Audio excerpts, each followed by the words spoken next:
¿Cómo están mis queridos hermanos de la iglesia Jesibá de Cali, Colombia? Tengan ustedes un feliz sábado.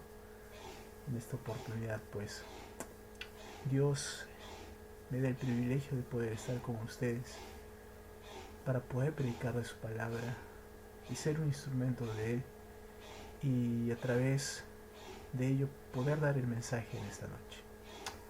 Me acompañan con la oración para empezar, para que el Espíritu Santo nos ilumine y nos pueda dar el entendimiento necesario de su palabra. Oremos, queridos hermanos.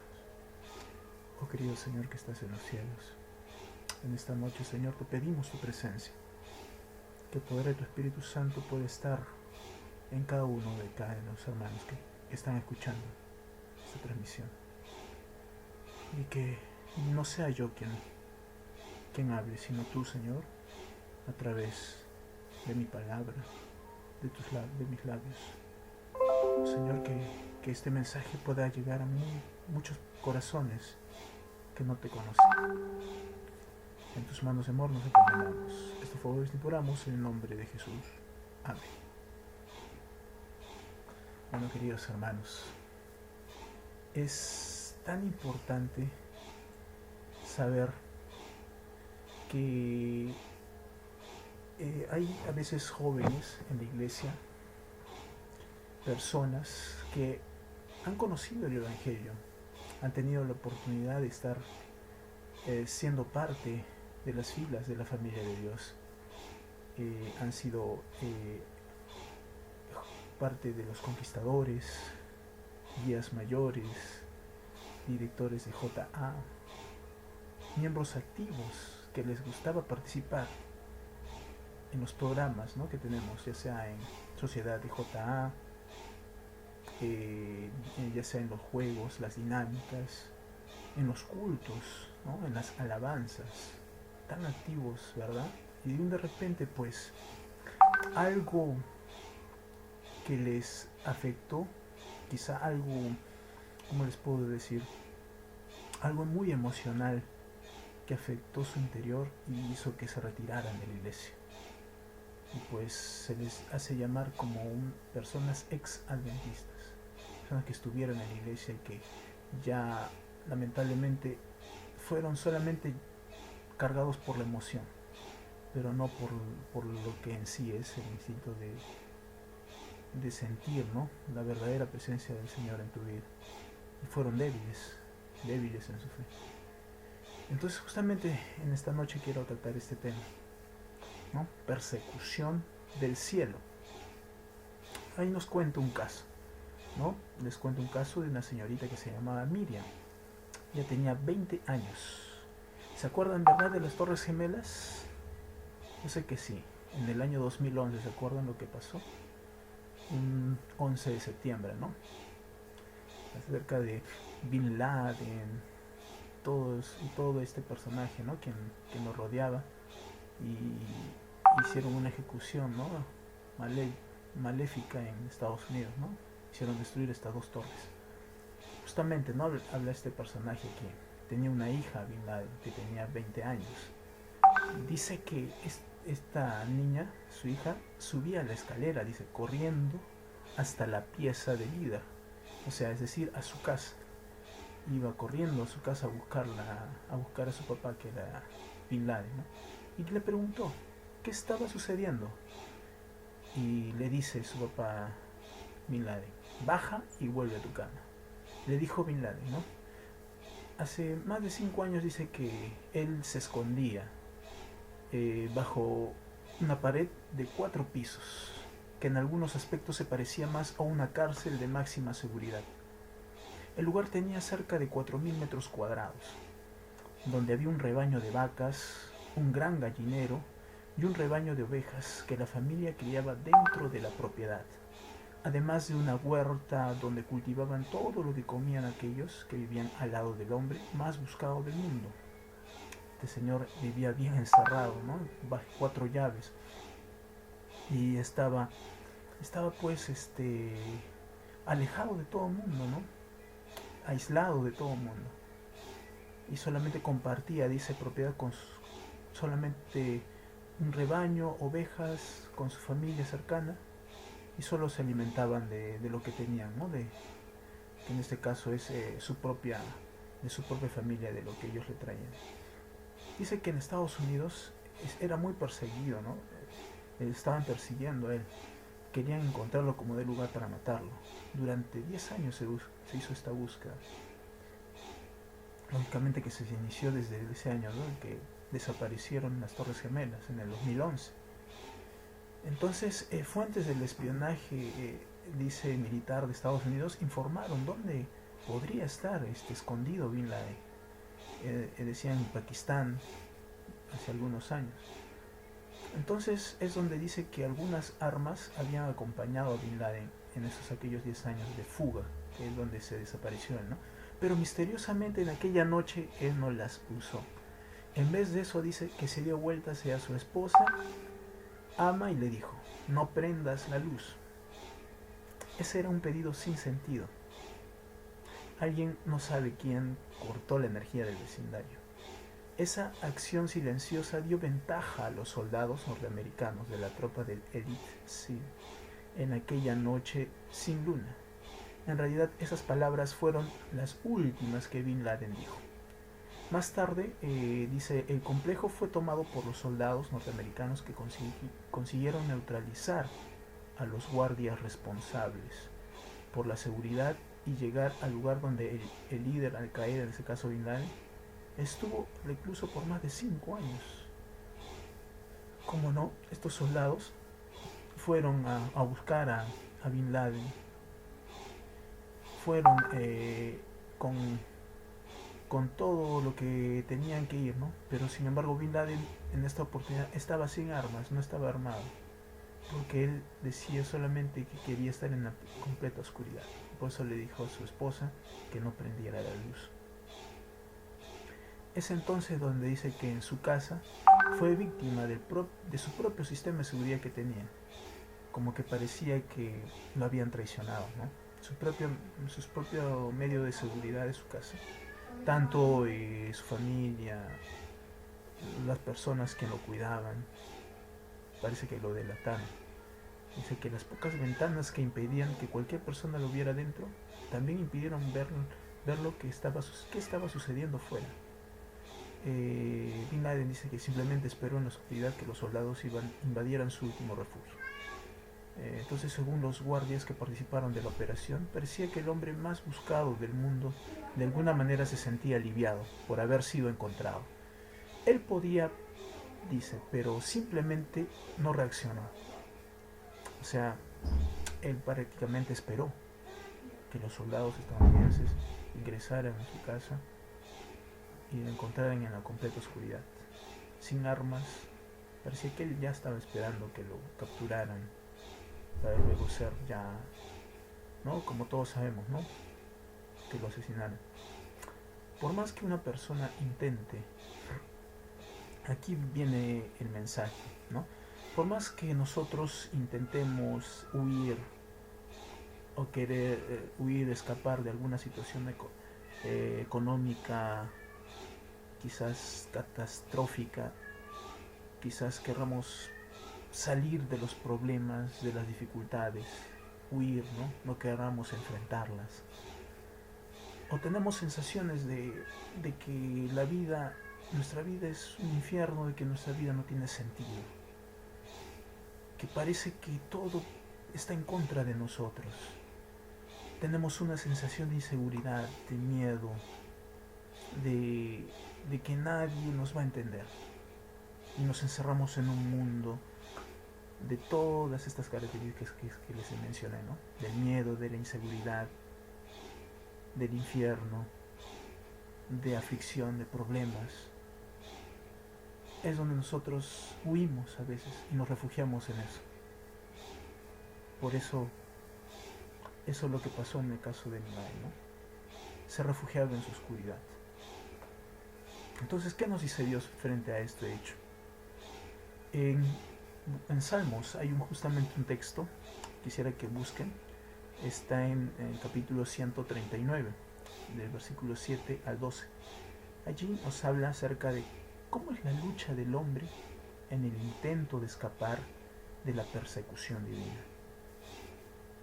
Dios nos revela aquí que el más grande fue el más grande perseguidor de los tiempos, ¿no? De él nadie se escapa.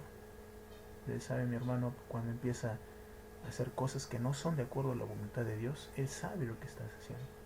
Usted piensa que ya no lo va a ver, que ya voy a estar escondiéndome aquí, nadie me va a ver, nadie me está viendo, mi mamá ni mi papá me ve. Pero hay alguien que sí lo está viendo, y ese es nuestro Dios. Que tenga mucho cuidado con eso. Él nos dice, ¿no?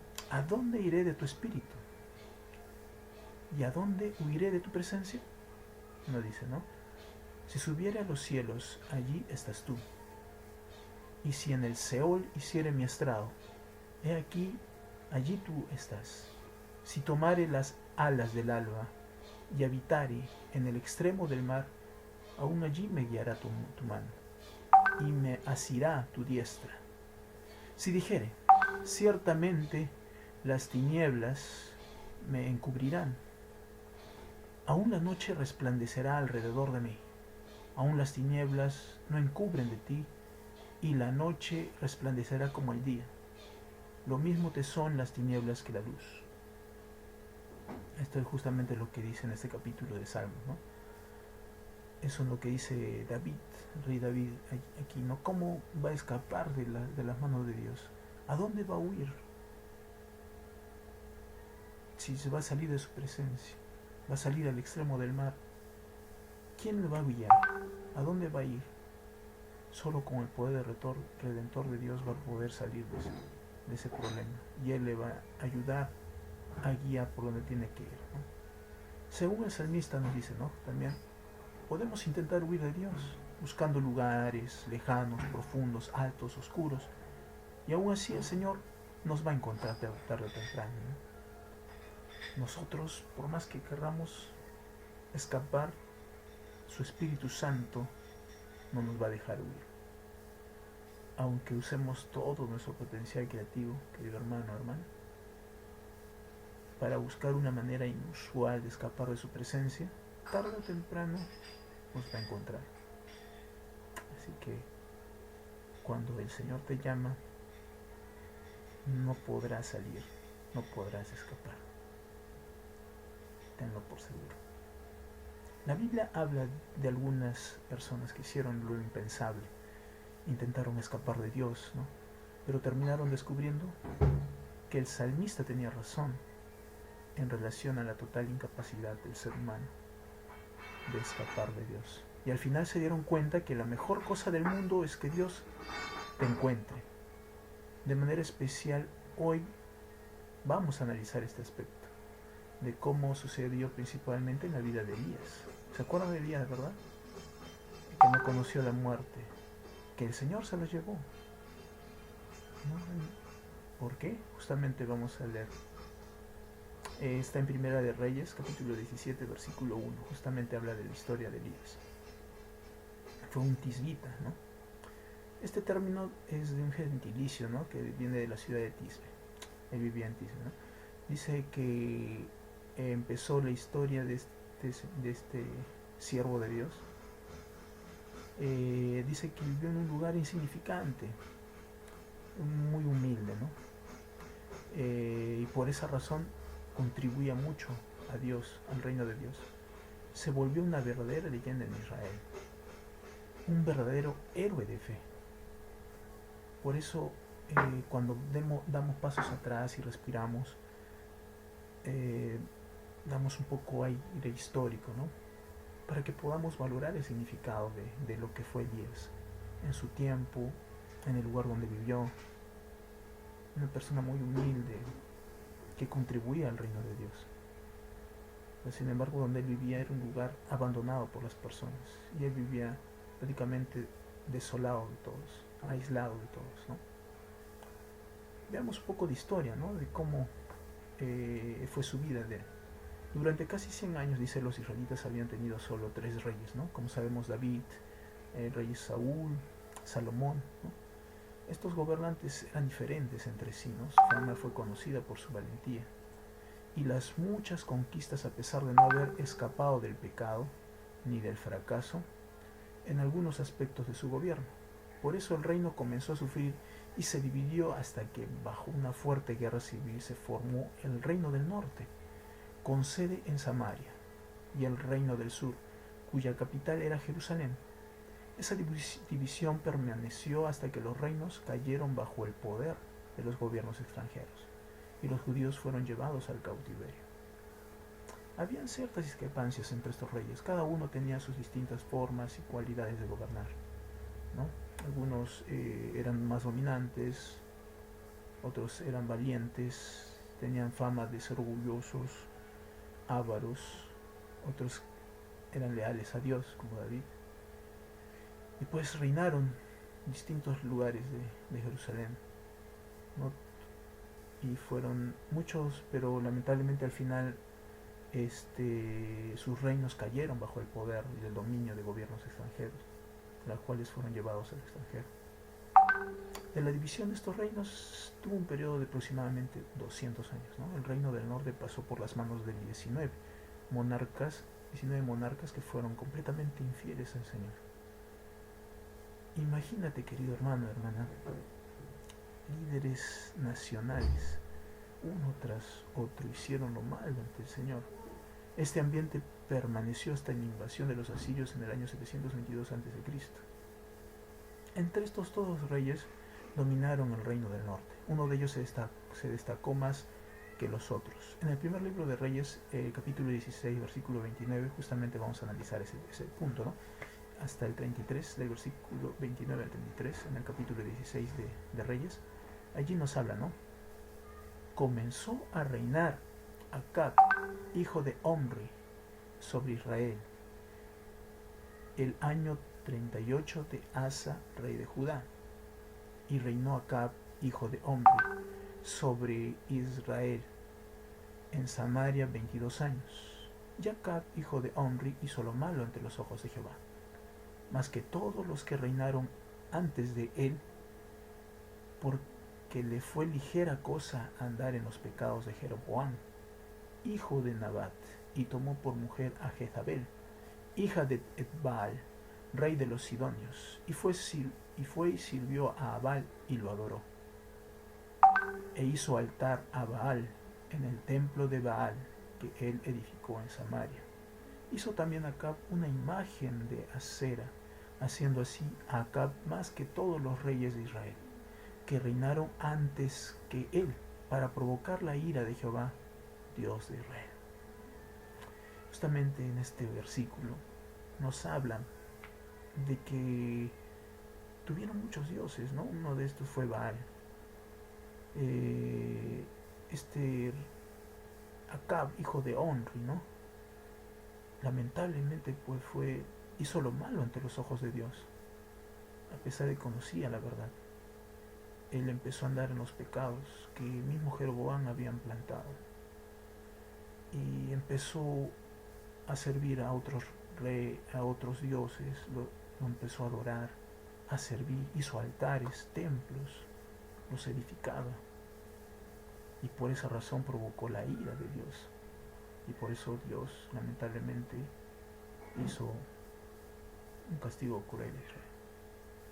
Por eso en este punto nos dice, ¿no?, que se introduce a una mujer siguiendo la progresión de este libro. El texto venía presentando solo los hechos de los 19 reyes que lideraron el reino del norte.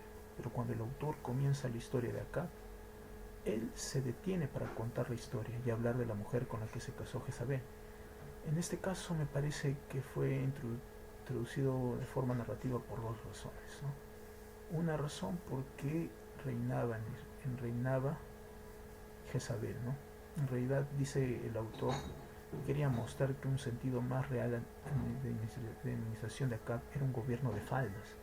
Jezabel mandaba en el marido, el rey, y por lo tanto ella gobernaba el país. O sea, prácticamente la mujer era la que reinaba y no en realidad era Acab, ¿no?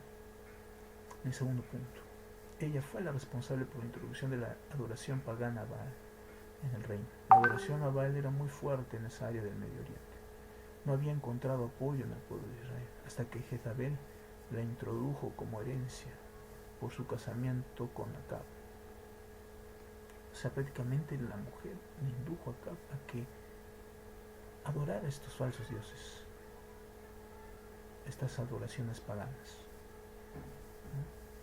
Entonces Baal, un dios falso, era adorado como un dios de la lluvia, de la fertilidad, aquel que controlaba todas las estaciones del año, ¿no? La lluvia, las cosechas, las tierras.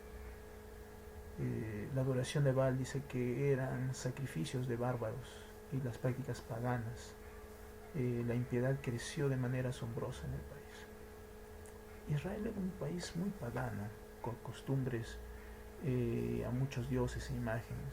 Uno de ellos era Baal. Y hubo muchos reinos, ¿no? Uno de estos, ¿no? De Acab, que lamentablemente pues se dejó guiar por Jeroboam, por su pareja, esposa Jezabel, como lo dice en el texto, y empezaron a adorar a estos falsos dioses y a hacer prácticas paganas. Por esa razón también Jehová fue cruel con ellos y los castigó. Sufrieron sus propias consecuencias de la desobediencia. Entonces aquí viene, ¿no?, lo que en sí era la necesidad de Elías, ¿no?, frente a estos hechos. Entonces dice, cuando se casaron Acab y Jezabel, el profeta Elías, ¿no?, dice que apareció en la hora más oscura del país, dice, como si fuera un meteorito que ilumina la noche oscura de depravación pagana. El relato menciona de manera audaz cómo apareció en la historia. Elías, llamado también Tesbita, era uno de los moradores de Galaad, dijo a Acab. Acá nos dice, ¿no? Si Gustavo puede leer en Primera de Reyes, capítulo 17, versículo 1, donde nos dice, ¿no? Vive Jehová Dios de Israel, en cuya presencia estoy, que no habrá lluvia ni rocío en estos años, sino por mi palabra. Así que aquí era una advertencia de Jehová en Israel, ¿no? Que no habrá lluvia ni rocío, dice, ¿no?, sino que solamente existirá su verdad a través de su palabra. Aquí nos podemos dar cuenta, queridos hermanos, hermanas, que en esta escena se da sin demora ni miedo. Sabía bien Tisbita, Elías, cuál era la situación real del país, de lo que estaba sucediendo, ¿no? Era una completa apostasía, ¿no?, por culpa de Acab y Jezabel. Ellos habían puesto estas ideas paganas al pueblo de Israel, ¿no?, con sus costumbres paganas, adoración a Baal y una serie de costumbres de apostasía. Y sabía que porque había sido llamado para entregar el mensaje de Dios, una sequía causada por la apostasía nacional. Seguramente todos nosotros concordamos, ¿no?, que sería muy difícil que un miedoso diera un mensaje de esta naturaleza a un monarca sin titubear. Por esta razón, el hombre desconocido, en este caso que era Elías, era perfecto para este tipo de trabajos.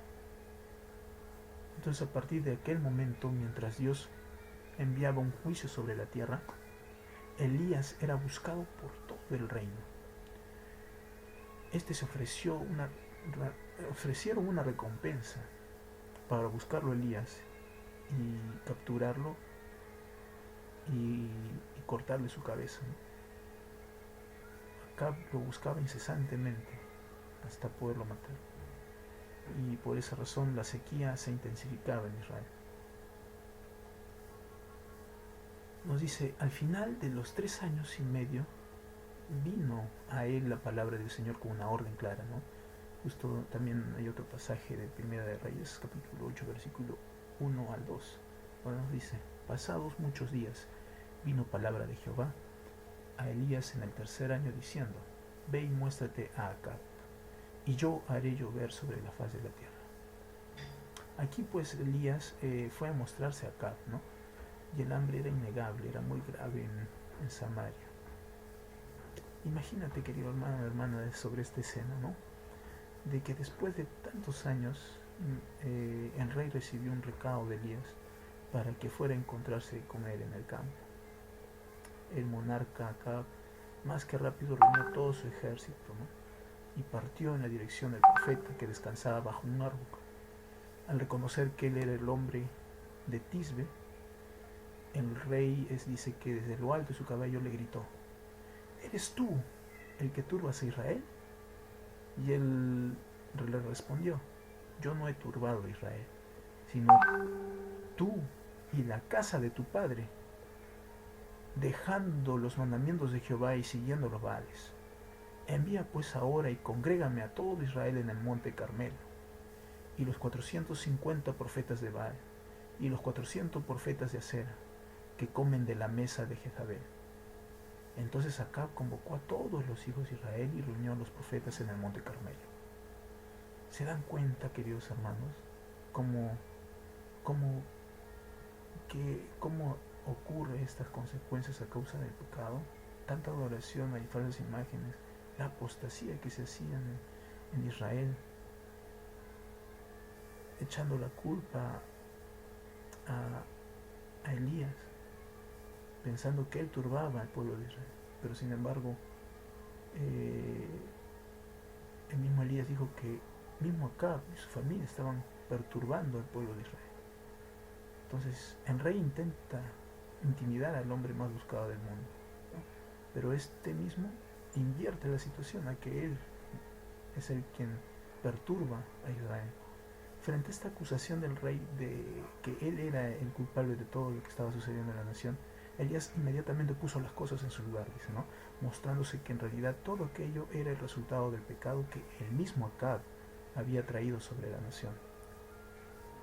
El rey que había venido a arrestar al profeta recibió de él una orden directa para reunir inmediatamente a todo el país, así como los profetas de Baal en el monte Carmelo, para un cara a cara final, para probar de una vez por todas quién es Dios.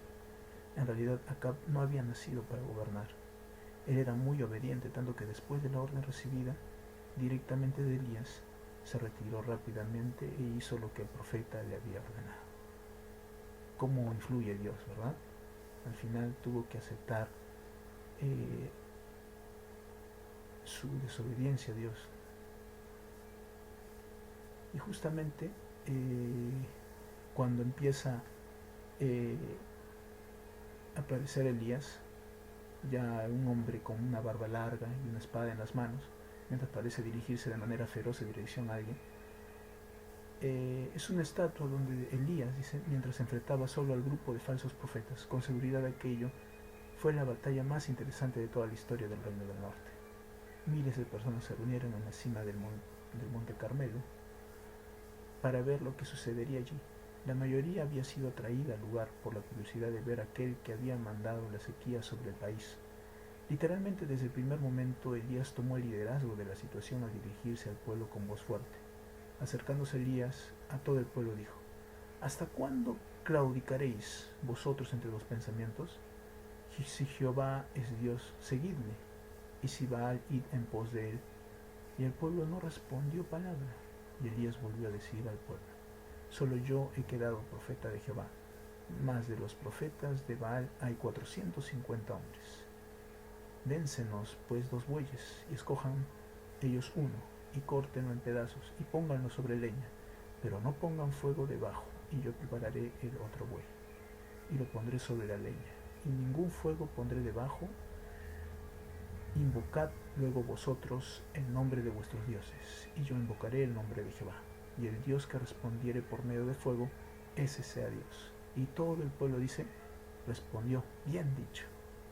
Como no, como Elías pone a Dios en primer lugar y trata de poner en afrenta contra los dioses de Israel, ¿no? Pone a prueba, ¿no?, tanto los dioses paganos como Baal y nuestro Dios Jehová, Yahvé. Y él tenía una absoluta confianza de que Jehová iba a superar y iba a vencer. Entonces esta confrontación que hubo entre los profetas falsos, comenzaron, dice, que a invocar a sus dioses. Hicieron todo lo que estaba a su alcance, pero no consiguieron nada, dice. Gritaron, rasgaron sus ropas en gran histerias. Llegaron al punto de mutilar sus propios cuerpos mientras oraban a su falso Dios. Pero no sucedió nada, dice, al acabar sus fuerzas. Elías se levantó y silenciosamente reconstruyó el altar a Dios que estaba derribado. Puso leña y el cordero que debería ser sacrificado sobre la leña. Hizo una zanja alrededor del altar y puso mucha agua sobre el cordero, la leña y las piedras. Había tanta agua que la zanja se llenó. Elías solo hizo una corta oración y el fuego bajó y consumió todo el sacrificio, la leña y las piedras del altar, y aún así quedó agua en la zanja. Todo el pueblo se arrodilló y reconoció al Dios de Israel como único y verdadero. ¿Cómo es, no, queridos hermanos? Como el Dios de Israel, el Dios de Elías, el Dios de David, el Dios de todos los personajes que hemos conocido en los tiempos antiguos, siempre venció. Y tuvieron que estos profetas reconocer su poder y su majestad frente a estos hechos. Elías frente a estos hechos pues dijo, ¿no? Prended a los profetas de Baal para que no se escape ninguno. Y ellos los prendieron y los llevó Elías al arroyo de Sison y allí los degolló. ¿Cómo no? Al final de todo, Elías sale victorioso. Es una gran valentía que hizo Elías y pues él obedeció en cada momento a Jehová. Y él, a pesar de su sencillez y de su temerosidad, fue valiente y logró vencer en Cristo Jesús. ¿Cómo logró salir de lo que era fugitivo, era buscado, a ser un hombre victorioso? Por eso nosotros necesitamos entender que el enemigo odia siempre a los verdaderos hombres de Dios. Y sabemos que, conociendo los puntos débiles de cada uno de ellos, preparará la emboscada a fin de hacerlos desistir de los caminos del Señor. Fue eso lo que hizo con Elías. Acab dio a Jezabel la nueva de todo lo que Elías había hecho y de cómo había matado a espada a todos los profetas. Entonces envió Jezabel a Elías un mensajero diciendo: así me hagan los dioses y aún me añadan, si mañana a estas horas yo no he puesto tu persona como la de uno de ellos. Viendo pues el peligro, se levantó y se fue para salvar su vida, y vino a Berseba, que está en Judá, y dejó allí su criado. ¿No? Como Acab influye, ¿no? Y dio a Jezabel, dice, a Elías un mensajero para que estos dioses ya no influyan, que estos ya no puedan salvar su vida y solamente dejen a su criado. Parece que estamos hablando de la misma persona, ¿no? Este valiente profeta Tisbe, que es Elías, enfrentó solo al rey, al ejército nacional, a los profetas de Baal, y huyó con miedo de una mujer. Elías caminó 40 días y se fue al desierto, donde pidió la muerte, pero incluso allí no pudo huir de Dios, que él lo encontró y le dio comida y agua para que recuperara las fuerzas y volviera a la acción, porque todavía había muchos que hacer. Elías comió y bebió, pero en vez de volver a Samaria, a fin de terminar la obra que había iniciado, siguió hacia el lugar más profundo y oscuro que consiguió encontrar para intentar esconderse de Dios. Y dice que Elías quería esconderse de Dios, ¿no? Entonces se fue a una cueva donde pasó la noche, y vino a él la palabra de Jehová y le dijo, ¿no? ¿Qué haces aquí?, le dice el Jehová a Elías. Y Elías respondió: he sentido un vivo celo por Jehová, Dios de los ejércitos, porque los hijos de Israel han dejado tu pacto, han derribado tus altares y han matado a espada a tus profetas, y solo yo he quedado y me buscan para quitarme la vida. ¿Se imaginan esta escena? ¿Verdad? Elías agachado en el fondo de esa cueva, oscuras, casi ni respiraba, ¿no? No había ningún ruido, pero sin embargo al escuchar la voz de Dios diciéndole: ¿qué haces aquí, Elías? Me imagino, ¿no? Como en esas circunstancias el tremendo susto o miedo que tuvo Elías, el hecho que él tenía buenas razones para no volver al camino de Dios, pero sin embargo Dios pidió que le siguiera. usó muchos argumentos, dice, para probarle a Dios. Era una locura, ¿no? Humanamente hablando, Elías en sí tenía toda la razón del mundo. Jezabel, lamentablemente, que había dominado acá, prácticamente era la reina, ¿no?, de todo Israel, y había conseguido asesinar a muchos seguidores de Dios.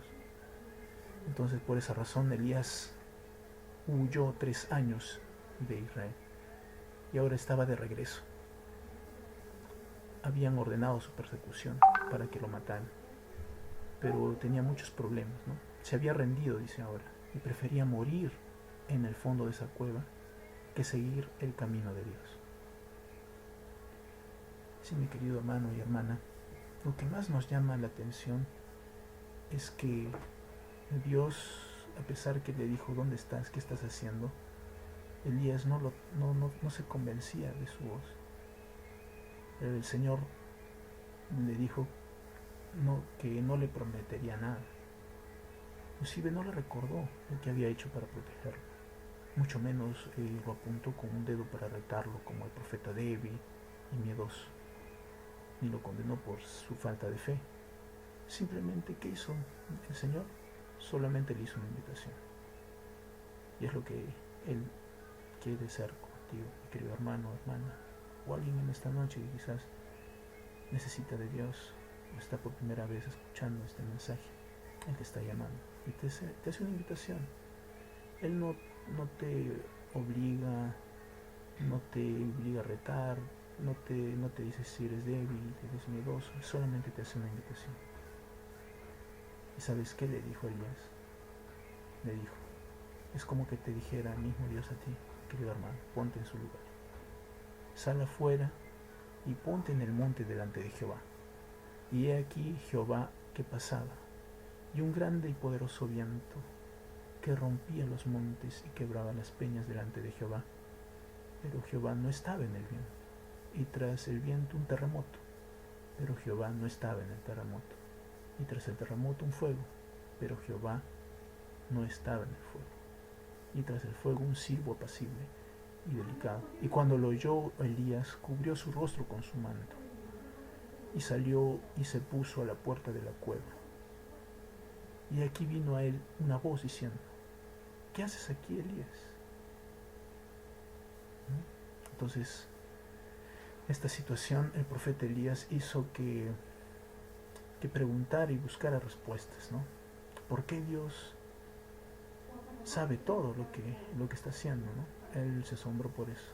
Entonces, lo que solamente Dios quería hacer con el profeta era que se diera cuenta de la locura que estaba teniendo en ese momento, y que lógicamente era escaparse de él. Entonces el Señor enseguida invitó a que Elías salgara de esa situación en la cual se encontraba, que estaba escondido, ¿no? Y le invitó a que salga de la cueva, a que vuelva a trabajar como siervo de Dios, porque decía, todavía tenemos mucho por hacer, mucho por evangelizar, mucho por trabajar para traer nuevas personas y almas para Cristo. Y él seguía insistiendo, ¿no? Es interesante, ¿no? Ahora, que Dios nunca te va a dejar, nunca va a dejar de creer en nosotros. Siempre en nosotros va a haber esperanza de que nosotros podemos hacer también su trabajo del ministerio evangelístico, de traer nuevas personas a los pies de Jesús.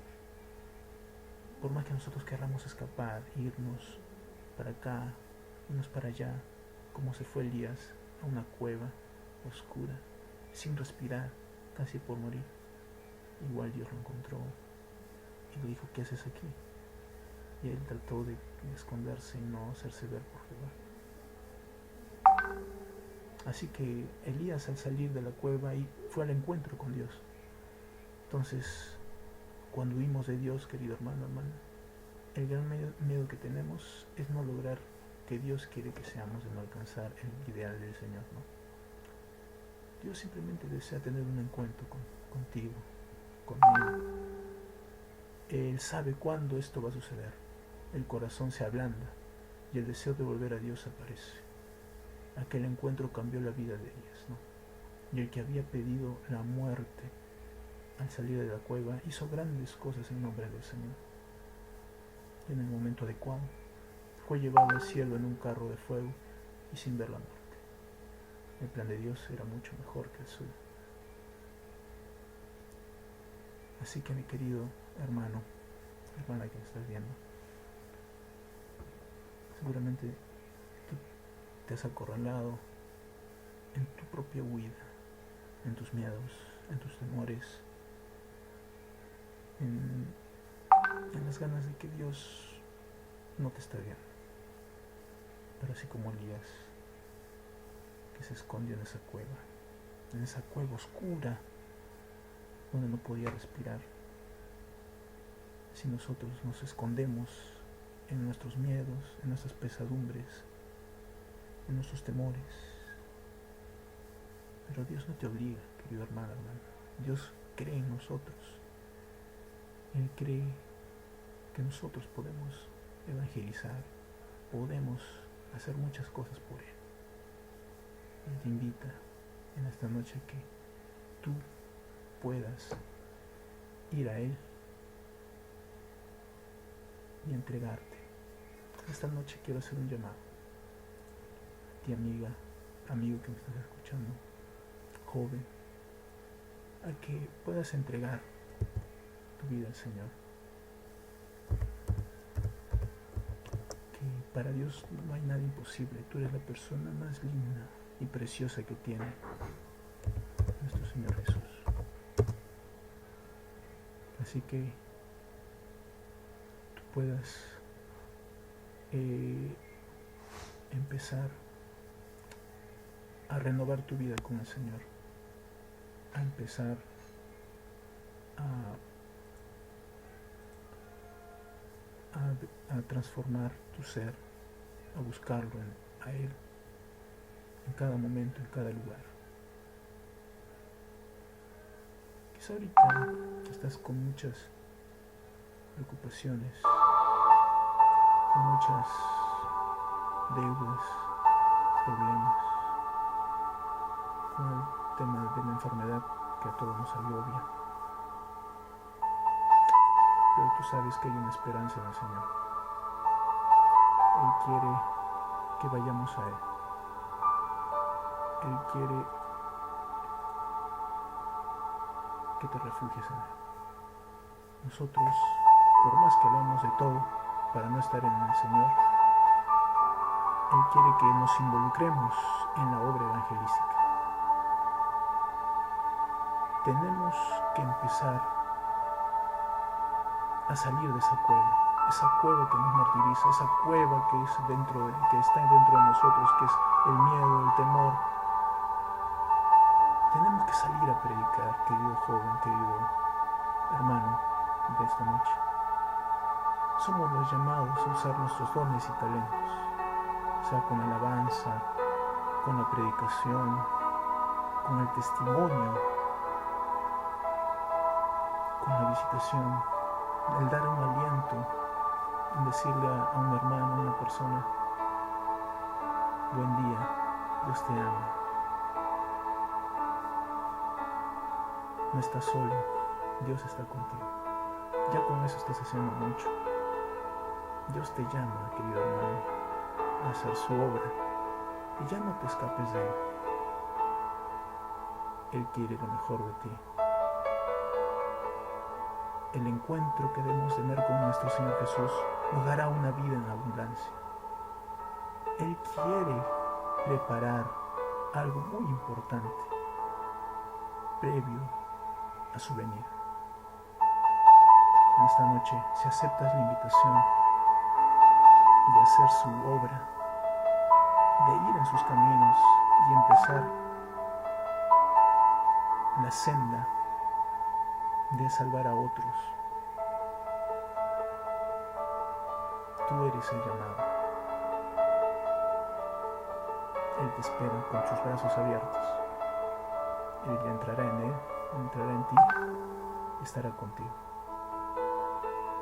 Permíteselo entrar y Él vivirá contigo una vez que hayas aceptado su llamado, su invitación, en el cielo. Él promete llevarnos a esa patria celestial que todos nosotros esperamos. Ve y anda, Jesús. Quiero orar en esta noche, ya para poder terminar, por cada uno de ustedes. Oh querido Señor que estás en los cielos, qué gran importante es, Señor, hacer tu voluntad, hacer tu palabra y seguir tus caminos. Porque nosotros no somos nada sin ti.